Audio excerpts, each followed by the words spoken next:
Talking today with Kevin Danaher. Kevin Danaher is the co-founder of the human rights group Global Exchange. His articles have appeared in such publications as the Los Angeles Times, the San Francisco Chronicle, the International Herald Tribune, and the Financial Times of Zimbabwe. He is the author of numerous books, including Corporations Are Gonna Get Your Mama, Globalization and the Downsizing of the American Dream, Democratizing the Global Economy, and his latest book, which he co-authored with Jason Marks, Insurrection, Citizens' Challenges to Corporate Power.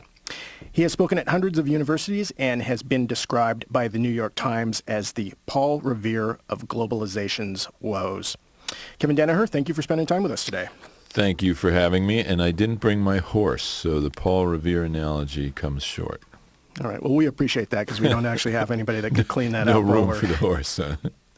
Start out, if you would, and tell us about Global Exchange. Yeah, we started back in 1988. There were three of us: Kirsten Moeller, who's our executive director, Medea Benjamin, my wife of 21 years, happily, I might add, and myself. And what we wanted to do was to create a quote-unquote educational organization that would go beyond just publishing reports and books and typical educational materials, because what we had experienced in our own lives was going out to various so-called third world countries, Africa, Asia, Latin America, Middle East, Caribbean, former colonial areas, and just being incredibly transformed by it emotionally as well as intellectually, and getting educated by people who were doing grassroots development totally under the radar: literacy campaigns, women's groups, peasant groups, fair trade organizations, farmer organizations, all bottom-up, hands-on empowerment projects that you never hear about on Fox or 60 Minutes or whatever here, but we found incredibly inspiring. So on the one hand, there was the shock and dismay of the poverty and the suffering and starving children, children dying from measles. The vaccine costs about a dime. There's no reason for any child to die from measles or kwashiorkor, marasmus, all these malnutrition diseases. And then on the other hand was this incredible strength and courage and dignity of these grassroots activists saying, we're not going to be daunted by this. We're going to fight it, and we're going to fix it. We're going to develop a different kind of economy. So we figured that we could, in a sense, help educate and politicize Americans in the same way we were. So we set up reality tours where we take people out to third world countries with a sort of reverse Club Med approach: get your ass off the beach and find out what's really going on. We set up stores that sell third world crafts so people can hold an object that was made by a handicap group in Kenya and read a little tag that explains why they are using enterprise as a methodology to lift themselves up by their own bootstraps, to first create the bootstraps, because otherwise you're dependent on the Ford Foundation or Rockefeller Foundation or the largesse or generosity of some rich people. And that dependency relationship is degrading for both the recipient and the giver of the charity. And we find that fair trade and enterprise, defining free enterprise as the freedom of everyone to be enterprising, not the freedom of big corporations to just do whatever they want, it's a more liberating methodology. So we have a lot of campaigns that pressure corporations around sweatshop issues. We're very active in the fair trade movement. We've now launched campaigns to get city governments to say that when they procure goods, like San Francisco, city government buys about $600 million worth of stuff every year. So we got this sweat-free ordinance that says the vendors of, let's say, uniforms for the police or whatever, have to certify it wasn't made in a sweatshop. It's relatively easy to get it passed if you build a coalition, and there's actually a local coalition here in Seattle working on the same thing. And once you get it passed, then it's the responsibility of those vendors to ensure, to give some kind of certification, no, this wasn't produced in a sweatshop. And that's kind of, the definition is kind of broadly drawn. So it puts the onus on the people who are making the money. If we, the taxpayers, are going to be given millions of dollars to companies to provide goods to the city, well, then we have every right to say how our money will be spent. So that those kinds of movements, getting control of the capital, getting control how the capital is invested, and then how the profits get reinvested, that's a key area of struggle that you can see a whole bunch of movements getting involved in, and that's one of our big focuses. Tell us, what was the motivation in putting together your latest book, Insurrection, Citizens' Challenges to Corporate Power? Well, we were involved in a lot of these movements to protect wildlife from corporate depredation. There's a chapter in the book about Flipper versus the WTO. You have a phenomenon of shrimp companies that use a fine mesh net that they drag for miles, and it catches everything in it, including dolphins and sea turtles. You have a phenomenon of sea turtles who are air breathers, who have been around for 70, 80 million years. They predate the dinosaurs. They survived the extinction of the dinosaurs, right? This is a prehistoric animal, and we are destroying it because these shrimp companies don't want to spend $400 for what's called a turtle excluder device, a TED, which it's a grate that allows the shrimp to go through, but it catches the sea turtle and kicks it out a side door. Because they don't want to spend that money, they go to the WTO, the World Trade Organization, with a suit against the U.S. Marine Mammal Preservation Act and the Endangered Species Act, saying those are unfair restraints of free trade, saying we can't sell our shrimp in the U.S. market unless we use nets that have these turtle excluder devices. Well, these laws were laws that took decades of us activists to get passed.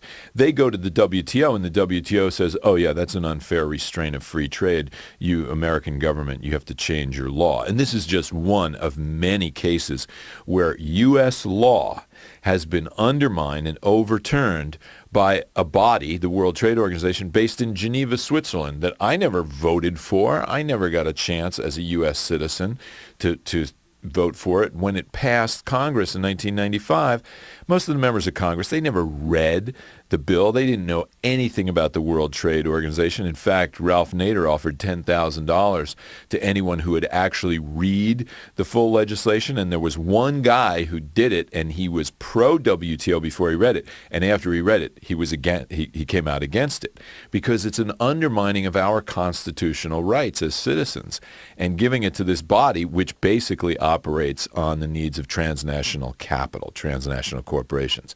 And that's the fundamental problem, is transnational capital.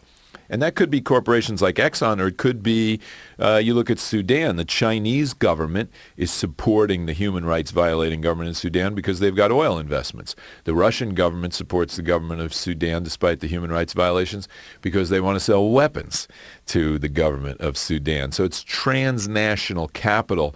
And the problem with transnational capital is it's not rooted in place. It has no patriotism to the locale. When Walmart or Home Depot come into Seattle, they are coming in on the presupposition that they can take more wealth out of Seattle than they put in. Otherwise, why would they do it? It's fundamentally a colonial relationship. It's an extractive economic model, which is why the third world is so underdeveloped, and it's why so many downtown small business sectors are being wiped out. I was up in a small town in Colorado in the Rockies recently. We're walking down the main street, and there's all these boarded up stores, closed, right? Fire sale, going out of business. I said, what's going on? The guy said, oh, they set up a Walmart a couple miles out of town. It just wiped out the small business sector. So the second feature of these transnational corporations that's a big problem is the way they measure success is just growth of financial. So if you've got a forest and you cut down all the trees, it's kind of like GNP. Your GNP goes up even though you've destroyed the whole forest. Your books look really great. If you fire a bunch of workers, if you pollute a local stream but get away with it and don't have to pay, or the fine you have to pay to the government is less than the profits you made on the pollution, it all looks good when you look at a two-dimensional spreadsheet. If you calculate your success based on that strict financial bottom line, you will destroy the earth. You will destroy natural systems. And in fact, the evidence is out there. Every biological system on the face of the earth is in a state of collapse. Groundwater is being depleted and poisoned. The polar ice caps are melting. Ocean levels are rising, not so much because of the polar ice caps. I mean, that'll add a lot, but I mean, just think, water, when you warm it, it expands. So the oceans, as they get warmer, ocean levels are rising at about half an inch a year. Well, the positive side of this, the silver lining is, where are the $10 million mansions in Boca Raton and West Palm Beach and Fort Lauderdale? They're right on the beach, and they're insured to the eyeballs. So as the ocean levels rise, you're going to get New Orleans times 50 or times 100, because a lot of the most expensive real estate is right on the beach. It's right by the shoreline. I'm sure in Seattle area you've got some examples of that. This is stuff that you can't build enough dikes. You can't, there's no way you're going to engineer systems to hold back the oceans. The oceans are 70-some% of the Earth's surface. And if you get the melting of Greenland, which is starting to happen, the West Antarctic ice sheet, not the shelf that's in the water, if that melts, it's not a big deal, but the sheet that's up on rock, the West Antarctic ice sheet is showing signs of warming and melting. It's the size of Brazil. In places, it is 7,000 feet thick. Go up in the Sierras of the Rockies to 7,000 feet and think of that being all ice and that melting and falling off into the ocean. If that happens, you get a 10 to 20-foot rise in ocean levels around the world. You get massive sections of major countries just inundated. And it's not just the poor. Is Mother Nature doesn't stop and say, oh, well, you know, I am going to only take the poor people. It's going to take the rich as well. So what you see happening now is that knowledge is starting to infiltrate into places like Munich Re and Swiss Re, which are reinsurance companies that insure the insurance companies. And in their journals, you're starting to see articles about global warming. In their policies, they're starting to say to companies, you have to show us what you're doing to limit your greenhouse gas emissions, or we're not going to insure you. You see British Petroleum saying, oh, the BP stands for Beyond Petroleum, because they're investing now in wind and solar, and Shell is investing in wind and solar, and General Electric is investing in wind and solar, because they see the way it's going to go. We have to move toward an economy that's like the honeybee economy. The honeybee doesn't hurt the flower when it makes honey. It helps the flower. William McDonough, the green architect, says the industrial model has to be take the exhaust pipe of the car, turn it back into the cab of the car, and then tell the engineers make that okay. Or take the smokestack of the factory and put it into the home of the owner of the factory. And that's how you do it. And in fact, that already exists in some forms. A hydrogen fuel cell car, you could put the exhaust pipe into the car because all that comes out is pure water. It's sterilized water. I've seen guys drink the water coming out of the exhaust. So we're on the borderline now of a totally new economy, an economy where the process of capital accumulation is based on nature. How does nature do it? The cherry tree that throws all these blossoms out on the ground. You say, wow, isn't that wasteful? No, nature operates on a principle of abundance. Capitalism works on a principle of scarcity. The bank has the money, it's scarce, you have to pay an interest rate to get access to our money. We, the leaders, the rich, we're going to buy politicians. We have to control the system. And if you want us to invest, you got to give us some tax break to get us to invest. No, that's totally wrong. But we're already now crossing over into the boundary of a nature-based economy, biomimicry, where we look at nature and say, okay, nature has had billions of years for its beta phase to work out the bugs in the system. There's no way us humans, who maybe for 100,000 years have been sentient and upright, there's no way we're going to develop a system that's better than nature. So now there's this whole science of biomimetics, looking at how nature does it, imitating nature, and saying, let's have our process of capital accumulation be like nature. And my analogy is cow manure. Capital is like cow manure. If you concentrate it in one big pile, it stinks to high heaven. If you spread it out evenly, it makes things grow. So that's the analogy we have to work on. Capital is cow manure. How do we go from corporations that it sounds very positive that the insurance companies are beginning to catch on, but you're dealing with these behemoth transnationals that, as far as they're concerned, they want to use up whatever supplies and whatever infrastructure they have put in place prior to moving over to what citizens would like. Right. We're going to have a huge opportunity coming up in the near future with Ford and General Motors going bankrupt. Right. They're going to go into receivership. It's pretty much, I'll predict it here, okay? Mark my words.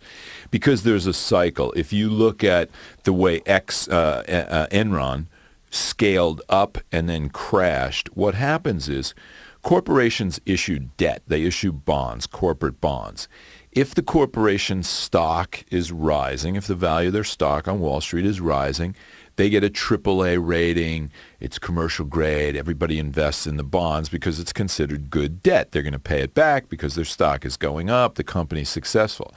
There's an opposite cycle on the down slope of that hill where they start to falter, their profits start to go down, or they have big losses, the stock starts to go down, and then their debt gets downgraded by Standard & Poor's and Moody's, the rating systems, and it gets harder for them to raise that debt, and therefore they have to raise the interest rates that they're going to pay to you or the bank, whoever's going to buy their debt, and you get that downward cycle. And they're in that death spiral right now. And what they're doing in their propaganda is trying to blame it on health care of the workers. And that's a component, because the unions were strong in that sector. These companies were big. They could afford, they dominated the global auto market. They could afford to sign these contracts with the unions. But that same bigness that allowed them to have unions and to sign pretty good deals with those workers also allowed them, because they were transnational, to start moving their factories to Mexico and Brazil and China. And I was just in China in July, and they're in there big time. And they would move all of their factories there if they could, because they got really talented workers who are working at about 1/20th of what you would pay workers here. And a repressive government. It's market Stalinism. It's the worst of both worlds. So what we as citizens have to do, I think, is look for the opportunities. For example, one of the things we could do as a starter, real easy to do, you pass a law that says the members of Congress will wear uniforms. They are public employees like police and firefighters. They should wear uniforms. And the uniforms are going to be like NASCAR jumpsuits. And they'll have decals that the relative size of the decal is according to the amount of money they get from different corporate donors. So if most of your money is from Exxon, you got a big Exxon or a Chevron or Enron or whoever, and you will be forced, when you are on the public payroll in your public role, you will be forced to wear that uniform. Well, that seems to me to be, if you wanted transparency, and I'd be happy to do that, for the, some foundation gives us money. Actually, for Global Exchange, we only get 6% of our total funding from foundations. Most of our money, even though we attack corporate power, most of our money is from enterprise, from our stores, from our tours, from selling books, from speaking fees, all that kind of stuff, because it gives us stability.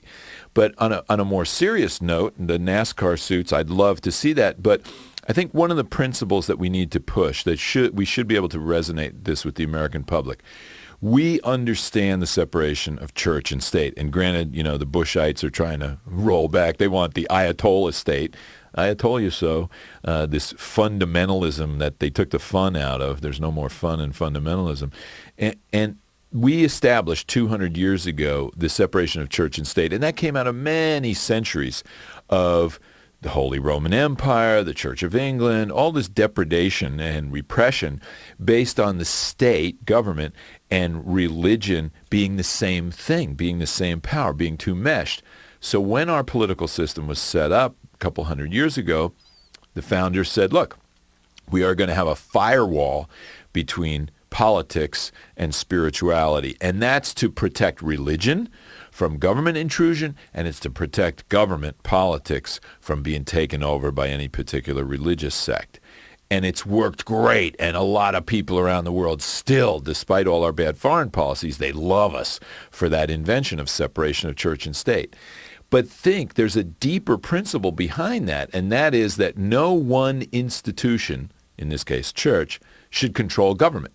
Government is the property of all the people. It's why our Constitution starts with the words, we the people. The word corporation does not appear in the Constitution. It's we the people. And the idea of separation of church and state was to protect the state from any institution getting control of it. Okay, so if no one institution, church, should control the state, then no one institution, corporation, should control the state. So we separate corporations and the state.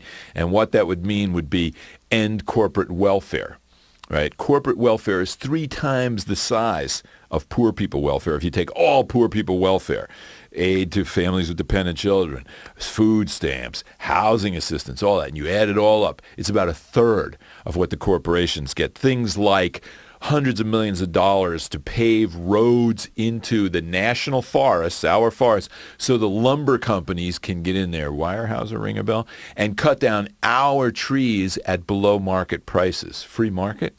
That's not the free market. You get this incredible contradiction between the words that come out of these people's mouths and the actual policies that they implement. So you got all this massive corporate welfare. You got a revolving door of personnel where somebody like Dick Cheney is Secretary of Defense. Then he goes out of government and he goes to work for Halliburton. They get massive government contracts. Then he goes into government again as vice president, and they get even more massive government contracts. The guy that replaces him was former head of the Army Corps of Engineers. And you see this revolving door where these people are trading on their job status for we the people, working for we the tax-paying public, and then they take that Rolodex, if they still use Rolodexes anymore, and they take that out into the public sphere and use it. You have cases where a person overseeing a particular weapons program in the Pentagon goes to work for Boeing or whoever the company is that's making that weapon system, and then goes back and does the deal with their former colleagues that they used to hang out with and have drinks with. That's just stupid. I mean, that's asking for trouble. We see it in San Francisco in a structural way. Our bus system, which is called Muni, the person who runs it gets paid about $160,000 a year and a car. They give him a car as part of his pay. How about giving him a bus pass? You know, you don't give him a car if he's running the bus system. That's idiotic on the face of it, because what you're doing is you're interrupting the feedback loop. So what we're saying here in this case of the revolving door personnel is you want to interrupt that feedback between the corporate sector and the government sector, because the government is supposed to be a servant of we the people, not the corporations. And there's all sorts of things you could do in terms of financing. Look at what's going on now with all this Jack Abramoff financial corruption scandal. If you look at the federal statutes, the federal bribery statutes, they're very broad. It says anything of value given to any public official with the intent of influencing a public act, or any government official who receives anything of value. And it's very broad, the language. Anything of value. 15 years in jail and 3 times the value of whatever it was that transacted. If that federal criminal statute were enforced, every member of Congress would be in jail. Pretty much everyone. There might be a few who would escape the net. The laws that are on the books are not being enforced. And you can look it up, federal criminal statutes, and it's like Title 18 or something. I have it somewhere in my notes.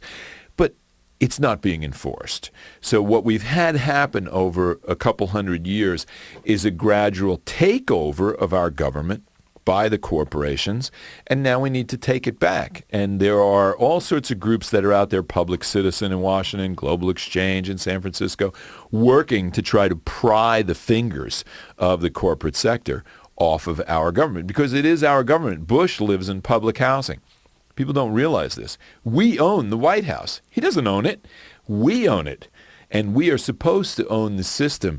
And instead of people having that attitude of we, the citizens, run this country, we own it, and any government official is beholden to us, because the fundamental principle of our political system when it was first established was that sovereignty, ultimate political power, does not reside in government. Government is a derivative institution, and it derives its authority from we the people, from the informed consent of the governed. It's why Thomas Jefferson, of all the quotes that are chiseled in the Jefferson Memorial, the one that's up in the top, the highest quote up inside the inside of the rotunda, he says, "On the altar of God, I pledge undying hostility to any government restriction on the free minds of the people," because the free minds of the people were to be the bedrock of democracy.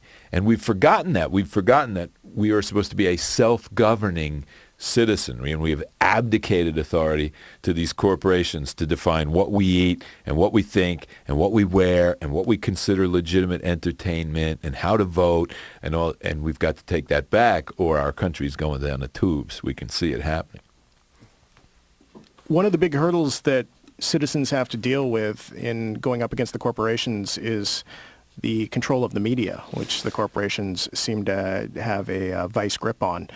Do you see success stories in challenging that? Yeah, look at the contrast between Fox. Let's take 100 people and have them have a steady diet of the Fox News channel, fair and balanced, quote unquote. And we'll take another 100 people, and these are just people we pick at random, and the only news they'll get is Amy Goodman, Democracy Now!, and those David Barsamian's Alternative Radio, Free Speech News, those kind of outlets. And at the end of a few weeks or a few months, we'll test them. And we'll see who can find Iraq on a blank map of the world, and who can tell us about the relationship between the Bush administration and the government of Uzbekistan, where the government was slaughtering people in the streets and torturing human rights activists, and the Bush administration that says it overthrew Saddam Hussein because of his human rights violations had no problems with the government of Uzbekistan because of all the natural gas supplies there that they want to get access to. Horrible dictatorship. Bush administration was in there building military bases, giving them money, giving them all sorts of aid, helping U.S. oil companies get in and get contracts for the natural gas. They eventually actually got tossed out, not because they pressured them on human rights violations, but because Putin in Russia said, look, we'll do a really good gas deal with you, but you got to throw the Americans out. This is Putin, the guy who Bush looked into his soul and saw a really good guy. How many people would understand what's going on in the world if we gave them the corporate media versus the alternative media? So we're at a very interesting place where more and more people now are realizing that the commercial media, the main product is not the tires and toothpaste. The main product is you and me. It's our minds, it's our brains, it's our eyeballs, our attention.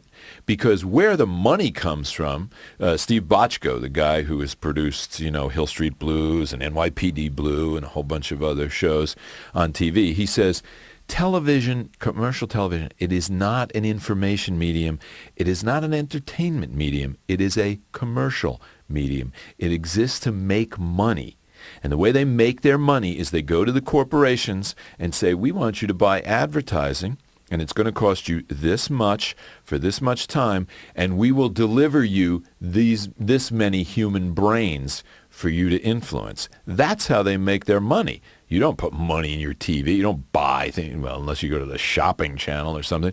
Where they get their revenue is selling us to the commercial advertisers. So think, most Americans, and this is changing luckily through a lot of educational efforts of groups like Global Exchange and a lot of other groups, most people think that we are the consumers and the products being marketed are the tires and toothpaste that's in the ads. It's exactly the reverse. We are the product being marketed, and it's the corporate advertisers that are the consumers. So there is consumer sovereignty, but not for us as consumers. Plus, think, we need to redefine this. Defining ourselves as consumers, that's like defining yourself as a bowler. You bowl on the weekends or on Tuesday night with your league from the union or something like that, but you don't define yourself as a bowler unless you're a professional bowler, and that's like, 1,000th of 1% of the population. You're a consumer, maybe half an hour a day. If you're a big shopper, an hour or two a day. You are a citizen 24 hours a day, 365 days a year. From the moment you are born till the moment you die, you are a citizen. You're a worker 8 hours a day. You're a consumer an hour or two a day. You know, you have these other roles that you play, but you are a citizen 100% of your lifetime. And a lot of us don't even think of ourselves as citizens. Half the population in America does not bother to vote in the major presidential year elections. In the off-year elections, local elections, you get maybe 20, 30% of people participating. So this is the contradiction of the empire. We live in an empire. We are 4% of the world's people consuming 25% of the world's resources. And that's why we have 300 major military bases all around the world. Dozens of military bases in Japan. Japan? What the hell are we protecting Japan from? You know, where we got rapes of Japanese girls by U.S. service people. We got bases all over Germany. You know, that was set up to fight the Soviet Union. There's no more communism in the Soviet Union. But it's an industry.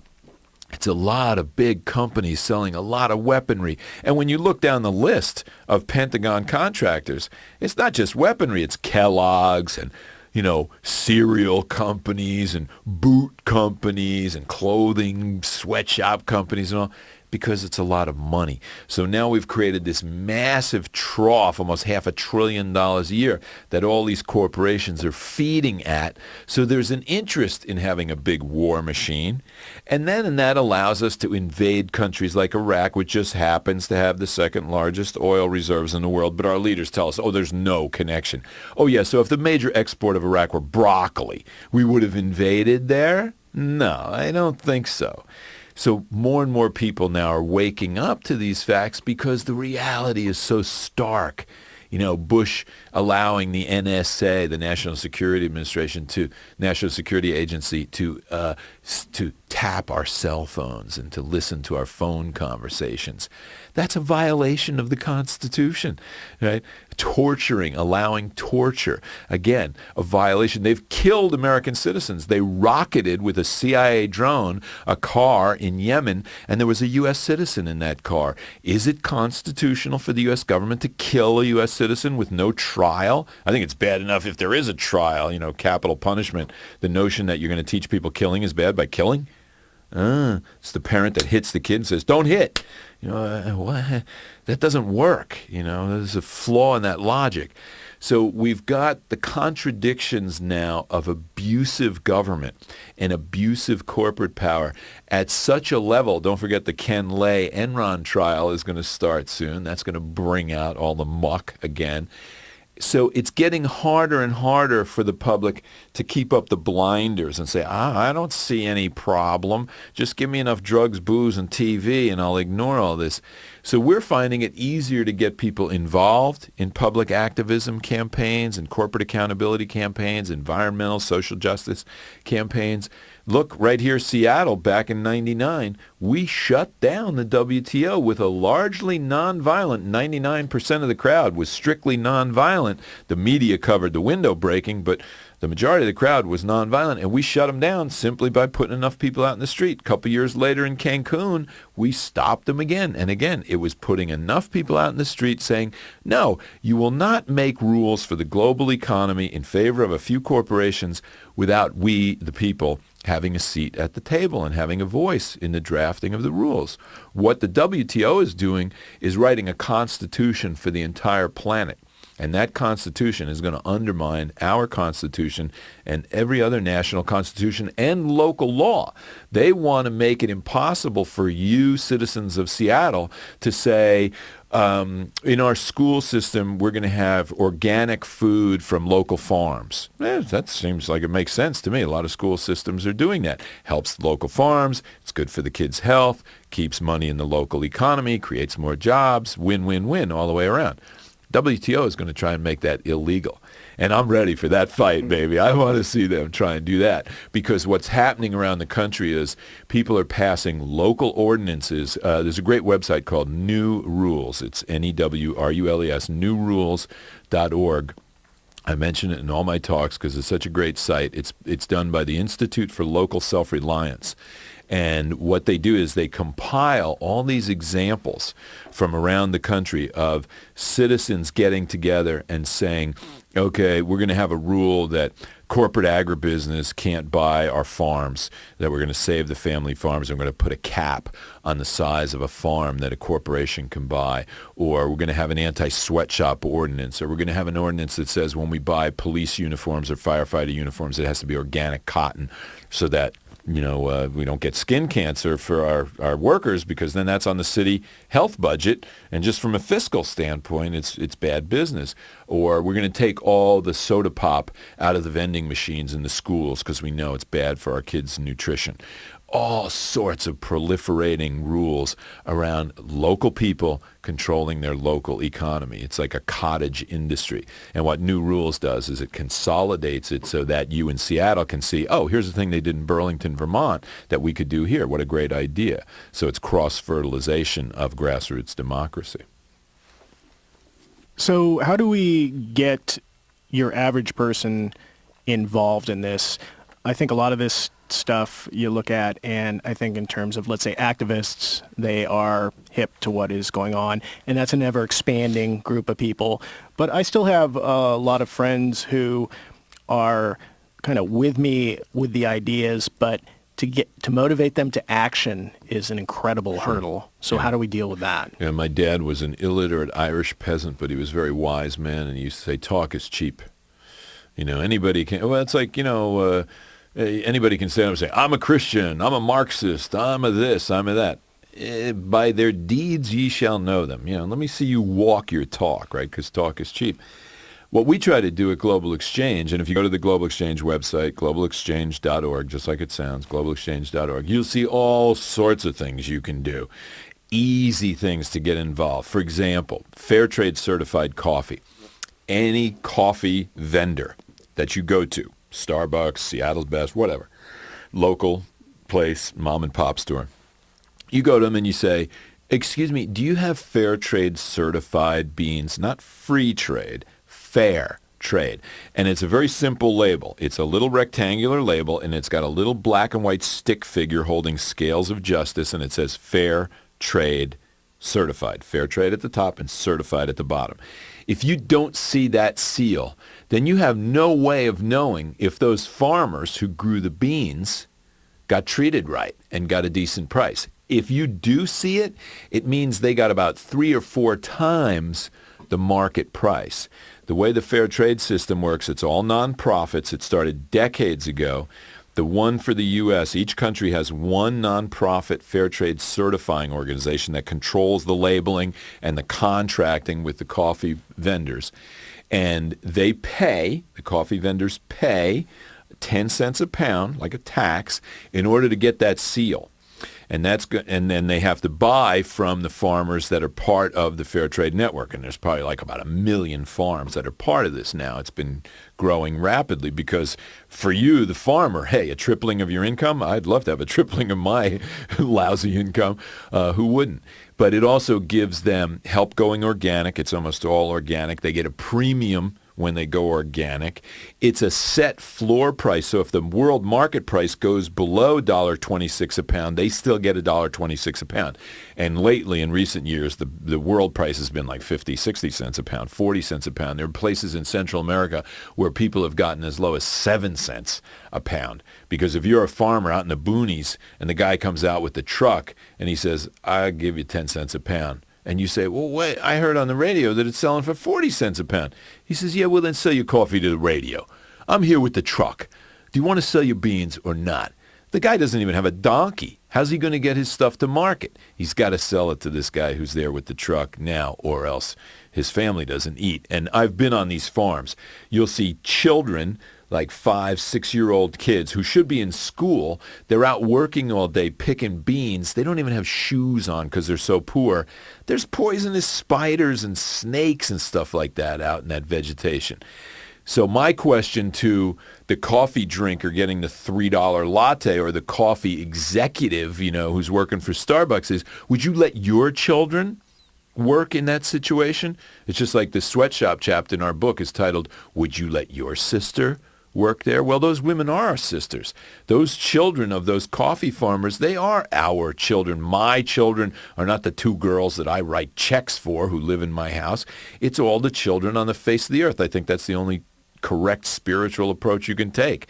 All these people doing this, wearing their religion on their coat sleeves, we need to get them to step up to the plate about what does real spirituality mean. It means feeling empathy toward your brothers and sisters no matter where they are on the planet. All the great spiritual teachers had some message about unity of diversity.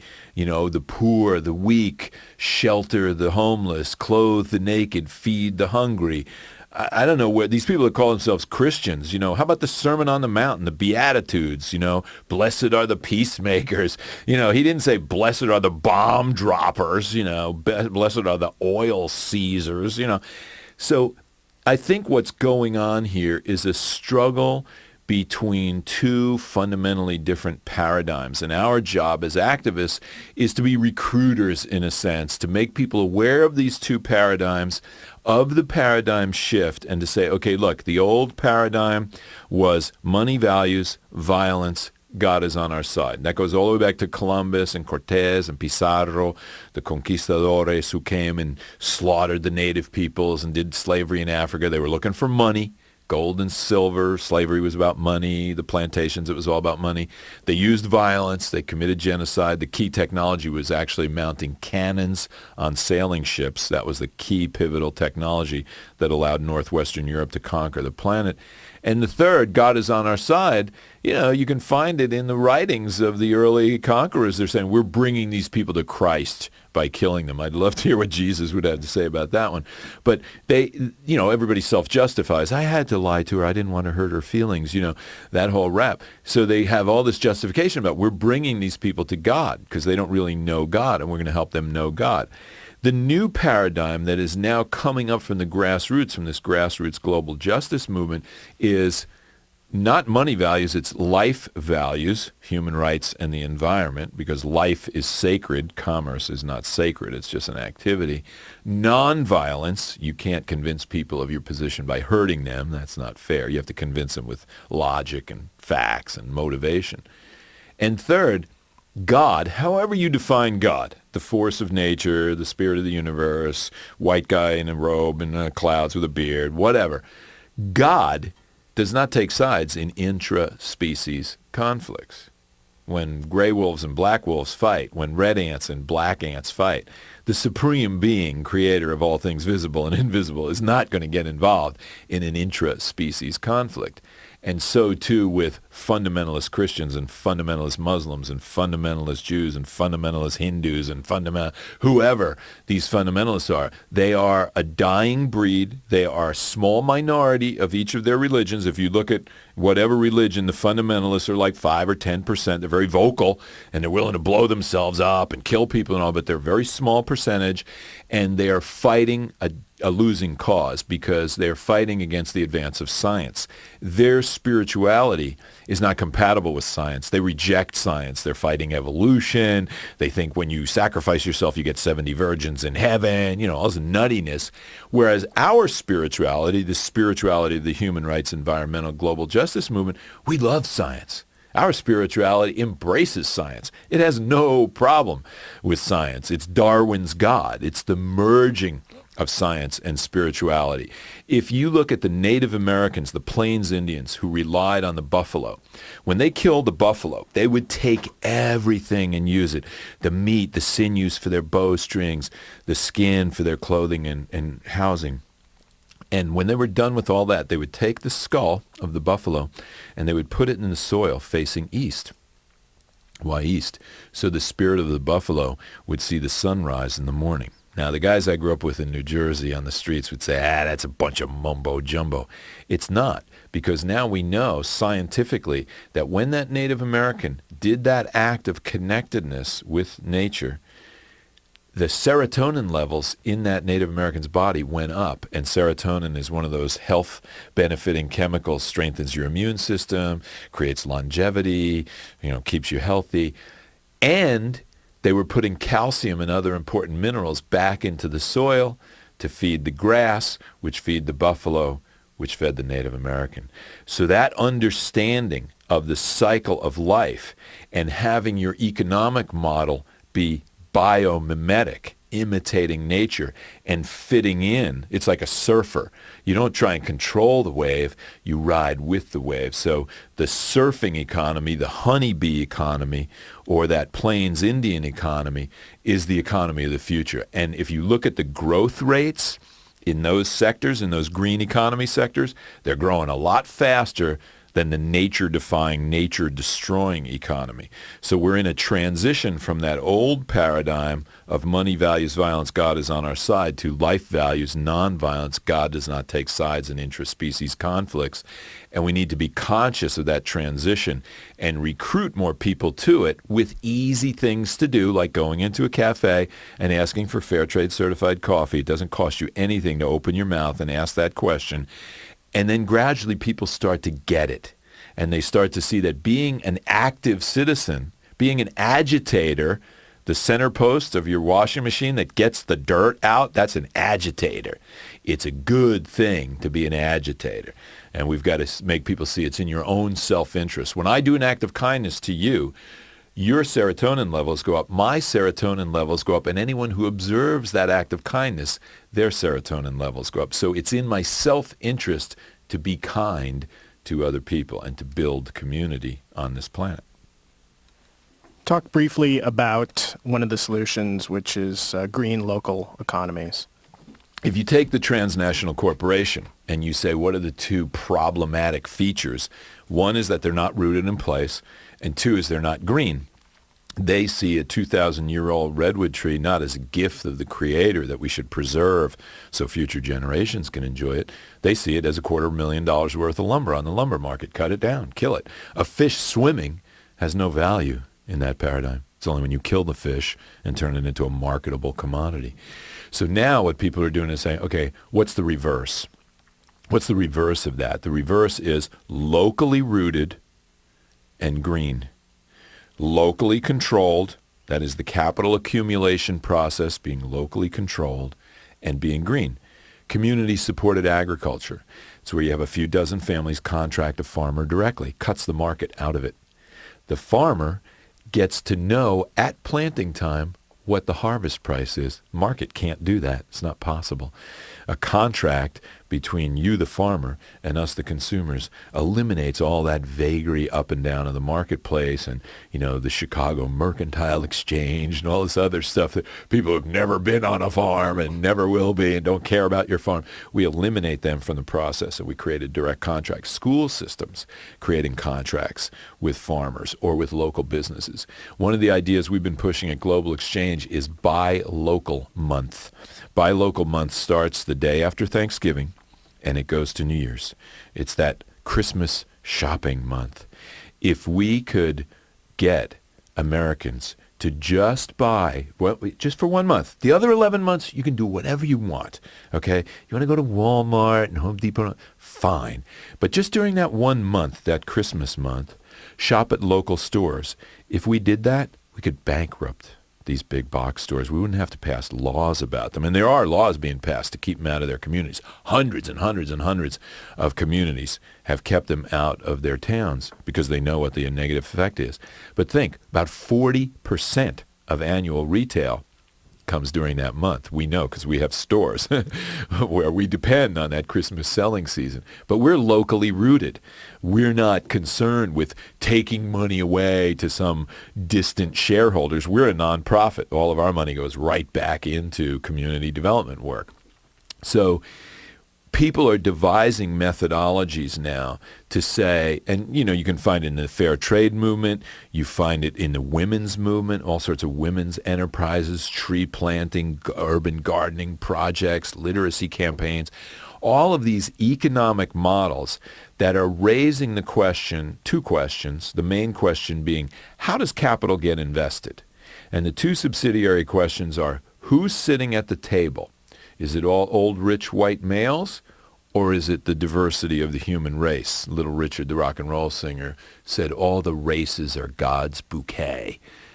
Let's get that ideology at the decision-making table so that everybody's represented. And in fact, if you look at San Francisco, we have a redevelopment law that if there's a redevelopment zone where the city is putting money into that community to help develop that community, you have to have a nonprofit organization represented on it. You have to have residents represented. You have to have somebody from the handicapped community represented.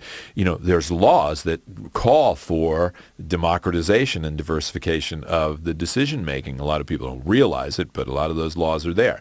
The second question is, what are the values that are driving the capital accumulation process? When money is going to get invested, is it about maximized profits for big corporations by turning human labor and nature into money? Or is it about meet social needs, no hungry children, no children without schools, and save the environment?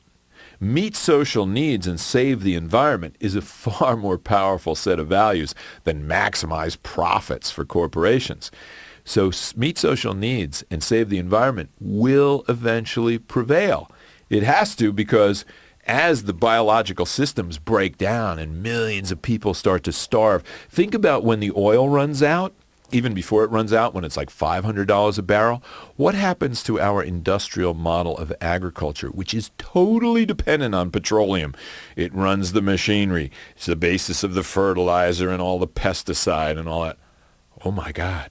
I mean, if we went around this studio, the water I'm drinking is wrapped in petroleum.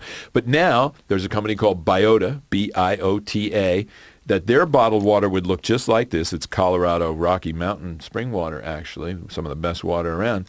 And the bottle, even though it looks like this plastic bottle, it's made from corn sugar. We use it at the Green Festival. We do a big weekend event called the Green Festival where we bring together 450 green economy companies, all day long diverse music, 12 vegetarian restaurants, 100 speakers, films, all this stuff, all in the green economy.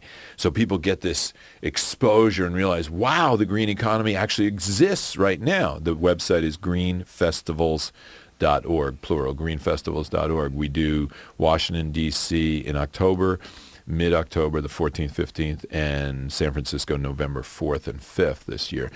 And we use Biota water. They supply our water. So we take all that, and it doesn't go into a recycling bin. It goes into compost, the city composting system. In 2 weeks, bottles are gone. They're dissolved back into the soil because it's made from corn. So we are now at the cusp of a new kind of economy. And the profitability of that green economics is increasing, and capital is starting to shift into it. But the question of control is key.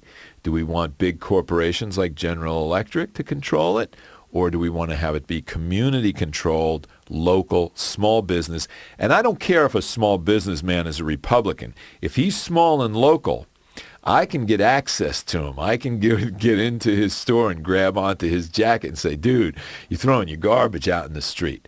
When Greenpeace and Rainforest Action Network wanted to change Home Depot's policies around cutting virgin hardwood forests, it took them 3 years of hassling them with activism. They got the intercom codes, and they'd go, attention, Home Depot shoppers, you're. And it took 3 years of that kind of pressure to get Home Depot to say, okay, we won't cut virgin hardwoods anymore. A local store, it's a lot easier to get them to change their mind because you see them at church or the cafe or the school board meeting, or your kids go to the same school or something like that. And you go to them and you say, hey, come on, And we see this in our own community where we can get the collaboration of the small business sector, the big corporations. Much harder to move. It's like those big ocean liners. It takes them a long time to turn around. Sustainability is obviously a key issue in whatever plans citizens, people have for the planet. I'm wondering, since you have been involved in these issues for so long, a different sustainability question, how do you deal with burnout amongst individuals working on different issues? Yeah. At an institutional level, you have to ensure that your workplace is fun. You got to have good, decent pay, especially in a place like San Francisco. People have to be able to afford to live there. You got to have a health plan. We do 100% medical dental with Kaiser, or, if people want to opt out of Kaiser. I like Kaiser because it's a nonprofit. When my baby was born, you don't get a bill. It's a $20 copay, and it's, you got thousands of dollars worth of professional expertise. But most importantly, it has to be fun. You have to enjoy it. And I think people have a misconception about social justice work and all this activism. People will say to me, oh man, you're carrying the whole world on your shoulders. You're trying to save the world. No, I'm just trying to do the right thing. If you see an old lady crossing the street in a dangerous intersection, you don't help her across the street because you expect she's going to give you money or somebody's going to see you and give you a reward or a medal. You do it because it's the right thing to do. And it turns out, we know now from biochemical science, that when you do that act of kindness, you benefit chemically. All your chemical DHEA and immunoglobulin B and all these serotonin and different chemicals that are produced by the best pharmacy in the world, your own body, those all go up when you do the right thing. And everybody knows what the right thing is. Every culture in the world has some version of the golden rule. And it's not he who has the gold makes the rules. That's Wall Street's version. It's do unto others as you would have others do unto you. And everybody knows that at some level if you go out and ask people. So it's about creating a workplace and a work environment where people get to do the right thing, where they get to be on the right side. And sometimes we summarize it as we afflict the comfortable and comfort the afflicted. Comfort the afflicted and afflict the comfortable. Because the comfortable oftentimes are buffered from feeling connected to the rest of the people in the world by their wealth.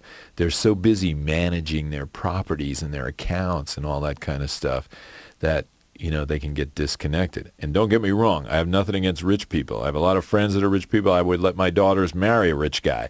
But there are times where structurally, because of their standing way up in the class structure, they get disconnected. They don't ride the bus. They don't come to neighborhoods like 16th and Mission in San Francisco, where my office is, to see, the crackheads and the people living on the street and the destitute and the lame and the halt, etc.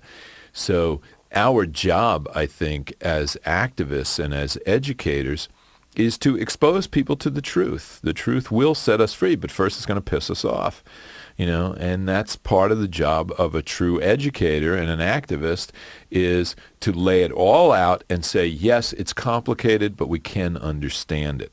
And when you create a work environment where people get paid to do fun stuff, changing the world, with a recognition that we're not going to see the changes. I think the consciousness you need to possess is the consciousness that the Masons who laid the foundation layer of those cathedrals in Europe, like in Prague, the cathedral took 400 years to build. Well, the Masons who laid that foundation knew they wouldn't see the final product of their work.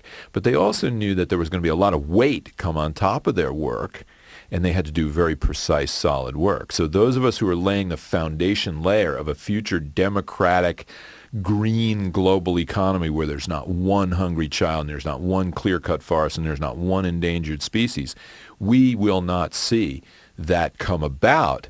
But we can rest assured that our great-great-grandchildren will go, wow, man, right there at that turn of the millennium in the early 2000s, they really started to open their eyes and turn things around. And knowing that, that's good enough for me. All right. Well, I want to thank you for spending time with us today. It's totally my pleasure. I enjoyed it. We've just been talking with Kevin Danaher, co-founder of Global Exchange and co-author of Insurrection, Citizen Challenges to Corporate Power.